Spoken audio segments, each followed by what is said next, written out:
ভাই, তুমি কাঁদছো? তোমার না বিয়ে? যারা বিয়ে করে তারা তো খুব হ্যাপি হ্যাপি থাকে। সারা দিন শুধু কেঁদে যাচ্ছে। বিয়ের আগে এরকম করলে কারো ভালো লাগে বলো? দিন কাঁদবে না, একদম মন খারাপ করবে না। এবার কিন্তু আমারও মনটা খারাপ হয়ে যাচ্ছে। কিভাবে কেঁদে যাচ্ছে ওলি তখন থেকে, দেখো তো। না ভাই, যে কোনো সময় আমিও কিন্তু কেঁদে ফেলবো বলি। বাড়াবাড়ি করিস না, সারাক্ষণ তো লোকজনকে হাসাচ্ছিস। যা নাকি এবার অলিকে কি হাসা। ব্যাপারটা খুব একটা সহজ নয়, কিছু একটা করতে হবে। আমার না একটা আইডিয়া এসেছে, ওদিকে রাখো না, সবাইকে একসাথে বলবো।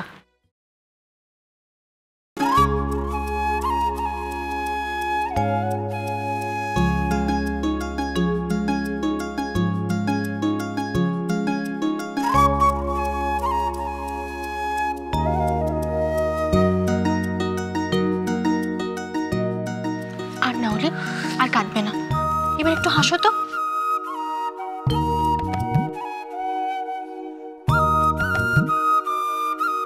উফ, এই দেখো এখনো কেটে যাচ্ছে।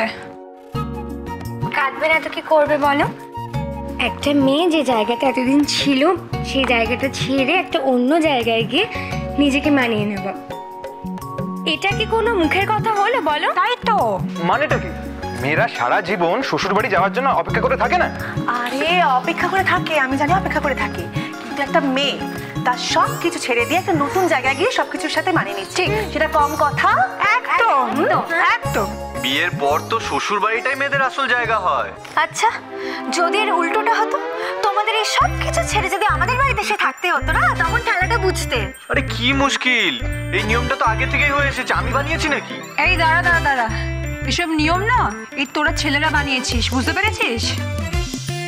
আসলে কি বলতো পিসিমণি, আমি বলছি ছেলেরা না বেসিক্যালি মেয়েদেরকে ভয় পায়, তার জন্য না আমাদের ফিল্ডে নামতেই দেয় না, জানি তো? ফিল্ডে আমরা নামলে সবাইকে একদম টেক্কা মেরে দেবো।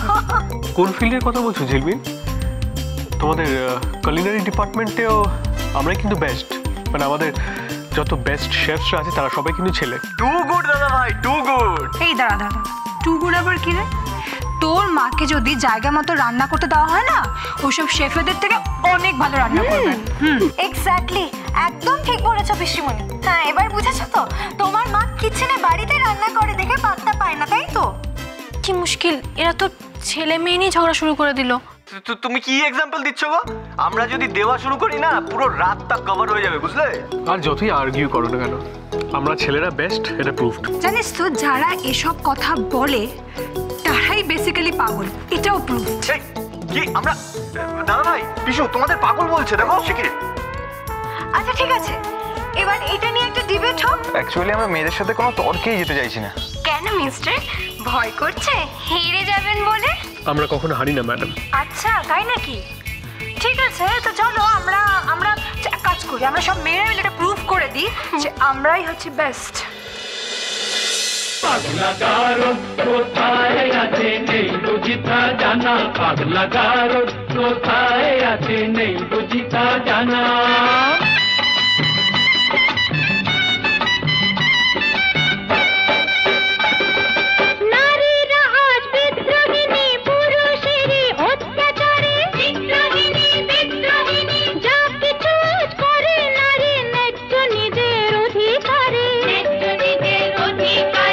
আগের দিনে মান হলে তো খিল দিত সে ঘোষা ঘরে, ঘোষা ঘরে, ঘোষা ঘরে। রাগলে এখন আর কথা নেই, কোমর বেঁধে ঝগড়া করে।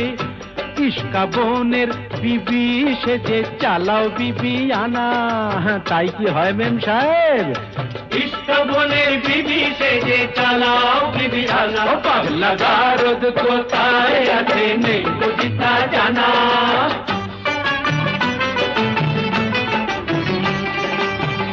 আগের দিনে একটা তো নয়, করতো পুরুষ 10টা বিয়ে, গায়ের জোরে দাসী করে পাতে পাতো বউকে দিয়ে।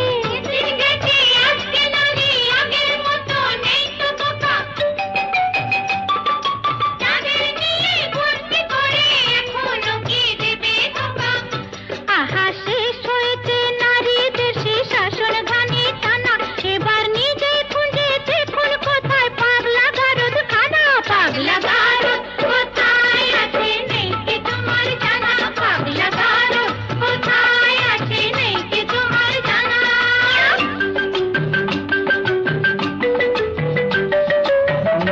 তো তবে বুঝে শুনে দাঁড়ি পাল্লায় ওজন করো, বুঝবে তবে পুরুষ নারীর দুজনেরই কে যে বড়। মোটেই না, মোটেই না, নারী পুরুষ সমান সমান, আছে যে তার অনেক প্রমাণ। নারী পুরুষ সমান সমান অনিচ্ছাতেও মানতে পারি, লক্ষ ব্লেডেও কামালে যে উঠবে না তো গোপার দাড়ি, বুঝলে নারী? ওই লক্ষ ব্লেডেও কামালে যে উঠবে না তো গোপার দাড়ি। ও পাগলা গারদ কোথায় আছে নেই বুঝি তা জানা, পাগলা গারদ কোথায় আছে নেই বুঝি তা জানা। বলি, আমরা সবাই তোমাকে এভাবেই হাসি খুশি দেখতে চাই, সব সময় এইরকমই থাকবে।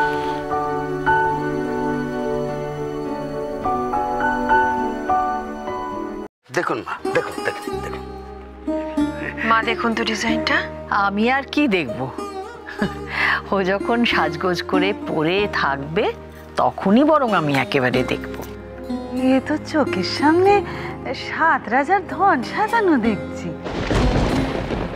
কার বিয়ে দেখতে হবে না, বাজুবন্ধ থেকে কান পাশা অনেক সাবেকি জিনিসও তৈরি করেছি এই বিয়ে উপলক্ষে। ঝিলমিল,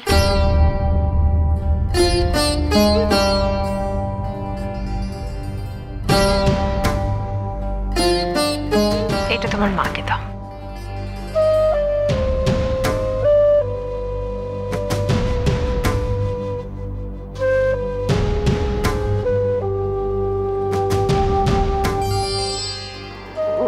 ও মা, এ আবার কি বেয়ান? এটা আপনার জন্য মিসেস গোস্বামী, অলির বিয়ে উপলক্ষে এটা আপনার জন্য নেওয়া হয়েছে। আপনি তো আমাকে লজ্জায় ফেললেন দেখছি। লজ্জা পাবার কি আছে, ছোটদের বিয়েতে বড়দের তো এগুলো প্রাপ্য। আমি পান ভরে আশীর্বাদ করছি, ওলি যেন সুখী হয়, ভালো থাকে। বলছিলাম অলি দিদি ভাইকে ডেকে গয়নাগুলো পরিয়ে দেখলে ভালো হতো বোধ হয়, আমি একটু দেখে যেতে পারতাম কেমন লাগে ওকে। আমি কনককে বলেছি কাঞ্জিলাল বাবু, ও নিয়ে আসছে। ওই তো এসে গেছে।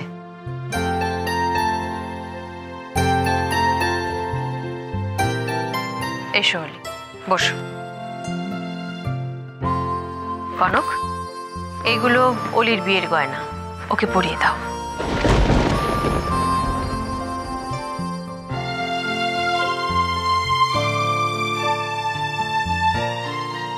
আপনি ওখানে দাঁড়িয়ে কেন মিসেস গোস্বামী? এখানে এসে বসুন না। না না, আমি এই ভালো আছি। এখন অলিমাকে গয়নাগাটি পরানো হবে, সাজানো হবে, আমি না হয় এখান থেকেই দেখবো।